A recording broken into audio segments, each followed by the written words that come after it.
Goeiedag manne, baie welkom by Landbouwetenskappe graad 11. Dit is meneer Oukamp. Ons is nog besig met porierruimte. In die vorige video het ons begin op bladsy 40 beskryf presies wat porierruimte is, wat daarmee bedoel word in grond.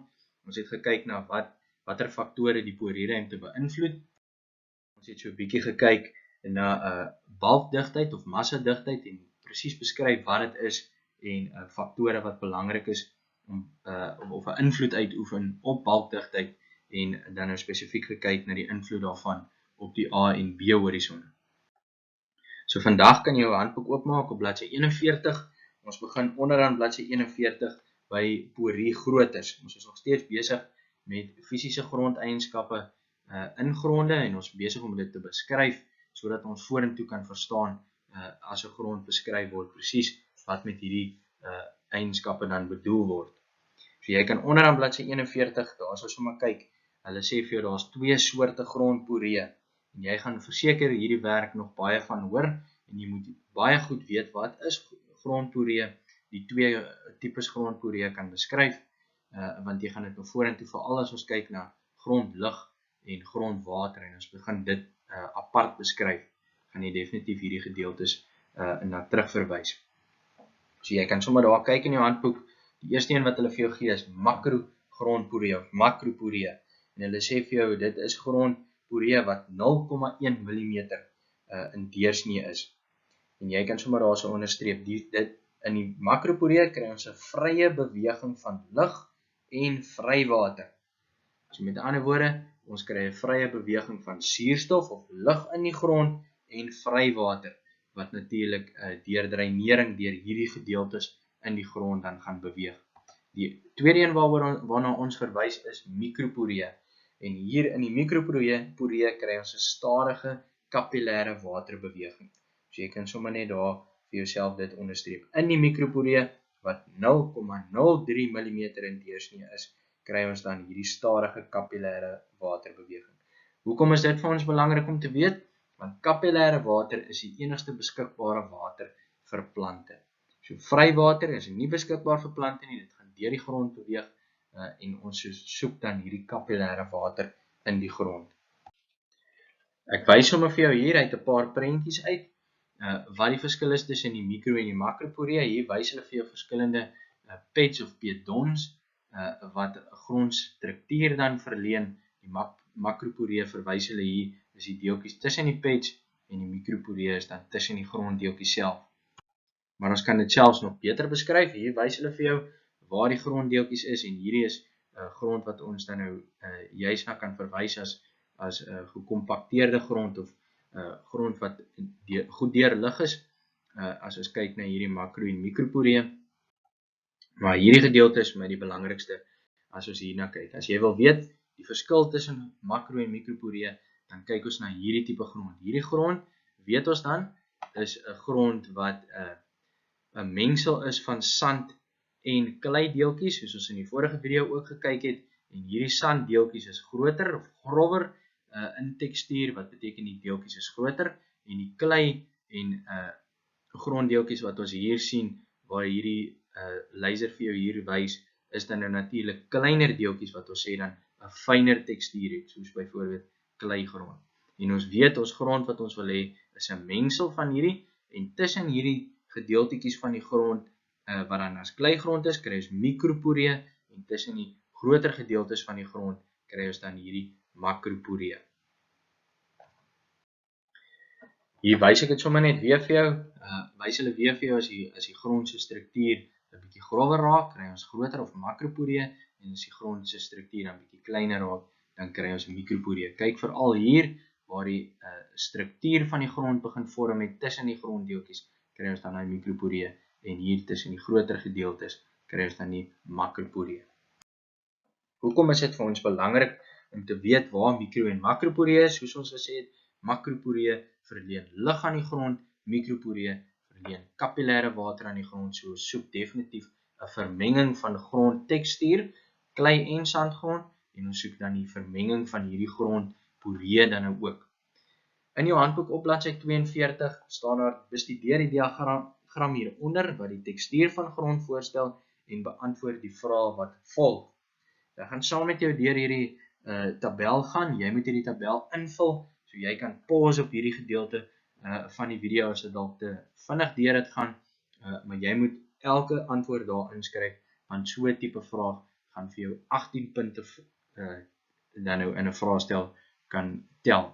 So ek gaan vir jou in die vraestel vra, vul die volgende tabel in, ek gaan vir jou daai klompie vrae gee wat hulle vir jou gee, en jy moet dit dan as volg invul.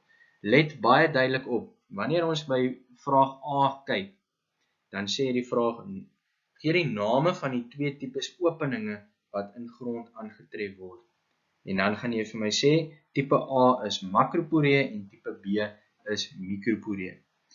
As ek nie spesifiseer uit byvoorbeeld 'n skets watter een makro of mikroporee is, kan jy enige een by tipe A sit en enige een by tipe B. Maar as jy by tipe A makroporee gesit het, gaan al die res van die vraag afhang of gaan jy antwoord onder makroporee. En by tipe B dan by mikroporee moet al die res van die vraag dan 'n antwoord wees op mikroporee. Jy kan nie byvoorbeeld makroporee by A antwoord en by B ruil jy weer die twee om nie. Dit gaan spesifiek oor by tipe A dat dit makroporee is en al die antwoorde wat dan volg gaan dan onder makroporee val. As dit nie so is nie, gaan ek dit verkeerd vir jou merk in die vraestel. Die tweede vraag vra hulle vir jou, wat is die tipe grond waarin elke tipe opening aangetref word? En by makroporee gaan ek 2 punte tel. Jy gaan sê grof getekstuurde sandgrond. En by mikroporee sê ons fyn getekstuurde kleigrond. Dan by vraag C vra hulle die hooffunksie van elke tipe opening. Weereens is daar 2 by elkeen. Die eerste punt gaan jy kry by makroporee deur ligting van grond en punt nommer 2 gaan jy kry dreinering van grond. En by mikroporee gaan jy ook 2 antwoorde gee. Die eerste een is die stoor van kapillêre water. Onthou dis die funksies van die grond en van die opening in die grond. En die tweede een gaan wees die opwaartse beweging van kapillêre water in die grond, wat dan natuurlik hierdie kapillêre water beskikbaar stel aan die plante. Dan by vraag D vra hulle vir jou, noem die eienskappe van elke tipe grond. Daar sal ek eerder vir jou vra die voor- en nadele. So jy kan die eienskappe van elke tipe grond sommer net doodtrek en vir jou daar byvoorbeeld voordele neerskryf en nadele. En daar gaan 2 voordele by elke tipe grondporie wees en 2 nadele by elke tipe grondporie. So die 2 voordele by makroporee kan jy vir jou daarso byskryf is deurligting en dreinering van die grond sal verbeter. En die tweede punt is waterinfiltrasie sal verhoog. En die voordele van mikroporee kan jy ook 2 daar neerskryf. Dit verhoog, die mikroporee verhoog waterkapasiteit en dit gee goeie kapillêre waterbeweging. Met ander woorde, hierdie opwaartse beweging van kapillêre water. En die nadele by makroporee, daar's ook 2, kan jy inskryf, waterkapasiteit word verminder en kapillêre waterbeweging is swak in makroporee. Omdat ons weet, daar is eintlik nie kapillêre water in makroporee nie. En die nadele by mikroporee kan jy sommer net daar neerskryf, is daar's verswakte deurligting en dreinering van die grond vir 1 punt en daar's 'n verlaagde waterinfiltrasie vir die 2 punt. Soos ek gesê het, 18 punte, jy kry 'n punt vir elkeen wat jy noem. Behalwe by B kry jy 2 punte by elke tipe grondporie. En as jy dan maklike punte in 'n vraestel wil hê, maak seker jou tabel is goed ingevul en maak seker dat jy dit dan so kan weergee in 'n vraestel ook. Dan sê hulle net onder daai tabel vir jou, daar's 2 afleidings wat ons uit die bogenoemde inligting kan maak en weer eens soos op bladsy 40 by die begin van grondporie het ons gesê, nie net is die grootte van die grondporie belangrik nie, maar ook die totale porieruimte, die grootte van elke porie, maar ook dan nou die totale porieruimte, met ander woorde hoeveelheid porieë in die grond. Dan sê hulle vir jou daarso die verspreiding van poriegroottes deur die grondhorisonte word deur grondstruktuur en grondtekstuur bepaal. Hoe gaan ek dit vir jou vra? Ek gaan vir jou vra, noem die 2 grondeienskappe wat belangrik is by die verspreiding van grondporieë of grondgroottes deur die grondhorisonte. En dan gaan jy sê die 2 grondeienskappe wat belangrik is is grondstruktuur en grondtekstuur.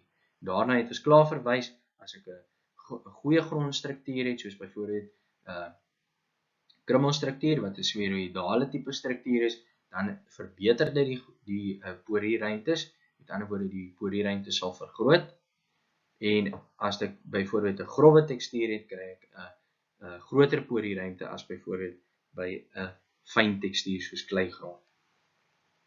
Die volgende paragraaf sê hulle vir jou dat die ideale lug tot vog verhouding vir wortelrespirasie word veld-waterkapasiteit genoem. En dan sê hulle vir jou, hoekom is dit so? Want die makroporee is gevul met lug, terwyl die mikroporee gevul is met kapillêre water. Hierso wys ek dit sommer vir jou op 'n prentjie. Ons kan duidelik sien hier dat die makroporee gevul is met lug, hierdie groter gedeeltetjies tussen die grond, en die naderhand gedeeltjies tussen die grond, die kleiner gedeeltetjies, die mikroporee, is gevul dan met kapillêre water. Hoe gaan ek dit vir jou vra? Hierso is 2 vrae wat jy sommer kan afskryf. Ek gaan vir jou vra, wat word die ideale grondvog toestand vir optimale wortelgroei genoem? En dan gaan jy sê veldwaterkapasiteit. Ons kan dit ook noem veldkapasiteit. Veldkapasiteit en veldwaterkapasiteit is dieselfde ding. En natuurlik, as ons praat van 'n ideale grondvog toestand, is dit die ideale verhouding tussen lug en lug en vog. En dan noem ons dit veldwaterkapasiteit. Hoekom is dit so? Of verskaf 'n rede vir die antwoord? Dan gaan jy sê, want die makroporee is gevul met lug, terwyl die mikroporee gevul is met water. Makroporee gevul met lug, spesifiek suurstof, mikroporee gevul met water, spesifiek kapillêre water. Hoekom is dit belangrik? Dit is wat ons wortels nodig het vir selrespirasie of wortelgroei. Dan kan jy gou kyk op bladsy 43, heel bo-aan, sê hulle vir jou, by die eerste NB, die A-horison het gewoonlik 'n gunstiger verhouding tussen makro en mikroporee as die B-horison. Jy hoef dit nie te onderstreep nie, ek wys sommer net vir jou, en dit sê vir jou dan net onder dit, die ploegbewerking neig om grond se lug tot water verhouding te verswak, veral in warm streke waar die humusfraksie vinniger afgebreek word en die struktuur dan gevolglik verswak. So jy kan sommer uit daai 2 sketsies, jy hoef dit nie te leer en jy hoef dit nie te merk nie, net jy moet verstaan wat daar aangaan. Hulle sê die persentasie klei, soos wat ons afbeweeg aan die linkerkant van daardie figuur wat hulle vir jou daar wys, word die diepte aangedui op 30, 60, 90, 120, jy kan sê millimeter, en dan die persentasie klei soos wat dit dan nou toeneem. Op 30 mm is daar net so oor die 30, amper so 33, 34% klei. En dan op 60 is dit amper, kan jy sê 55, 56% klei, as ons kyk op daardie grafiek dan. So hoe dieper ons afbeweeg in die A-horison, hoe meer verhoog die klei, soos wat ons gehoor het, vroeër geleer het, dat die klei was uit die A-horison. So dan verhoog die hoeveelheid klei, en dan, totdat ons in die B-horison gaan, dan verlaag die persentasie klei weer.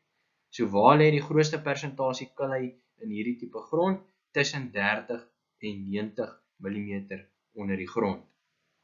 En net so, gekorreleer daarmee, neem die porierruimte af. Met ander woorde, hoe meer klei daar is, op 60 mm onder die grond, hoe laer is die persentasie, of dan nou die porierruimte in die grond. Dit is maar net 'n korrelasie tussen die twee, om vir jou te wys, waar daar meer klei is daar 'n laer porierruimte. En dan wys hulle vir jou onderaan bladsy 43, die verband tussen porierruimte, grondlug en grondwater. Hulle herinner vir jou daarso, jy kan dit onderstreep, makroporee is gevul met vrye lug en vrywater, en mikroporee is gevul met kapillêre water, en dan kry ons 'n kapillêre waterbeweging, wat beteken die water beweeg opwaarts na die posisie waar wortels dit dan kan bereik. En dan so 2 gedeeltes wat jy moet onderstreep. Dis eintlik maar 'n opsomming van dit wat in die tabel gesê is. So jy kan net daar onderstreep, grof getekstuurde grond, met ander woorde sandgrond, het baie makroporee, min mikroporee, wat beteken dat daar in die makroporee lug is, wat beteken die grond is goed deurlug, maar daar is 'n lae waterkapasiteit omdat die water maklik deur die makroporee beweeg en daar so min mikroporee is, en dan is daar 'n swak kapillêre waterbeweging. Dit beteken daar is min kapillêre water wat dan opwaarts kan beweeg na die plantwortels toe.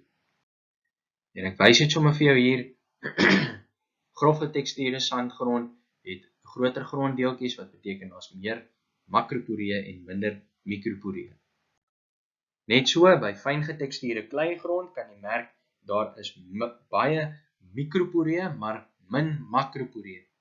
En daarom is die grond dan swak deur lig, omdat lig in die makroporee voorkom en daar's min makroporee, maar daar's 'n hoë waterkapasiteit omdat daar dan mikroporee voorkom waar water dan nou voorkom. Daar's goeie kapillêre waterbeweging wat beteken die water, daar's baie kapillêre water wat dan opwaarts kan beweeg in hierdie mikroporee totdat dit in bereik is van die plantwortel. Hierso wys ek sommer vir jou hoe meer fyn getekstuurde kleigrond daar is, hoe meer verhoog die mikroporee in 'n grond. Dis dan die einde van hierdie gedeelte. In die volgende video sal ek vir jou 'n bietjie meer vertel oor grondlig op bladsy 44, maar ons eindig dan nou eers vandag hier met grondporee. As daar enige vrae is, kan jy my kontak. Ek gee vir jou elke keer my e-mailadres in die e-pos wat ek vir jou stuur, of ek gee vir jou my selfoonnommer. Jy kan my enige tyd WhatsApp as daar iets is wat jy dalk nie verstaan nie. Baie dankie.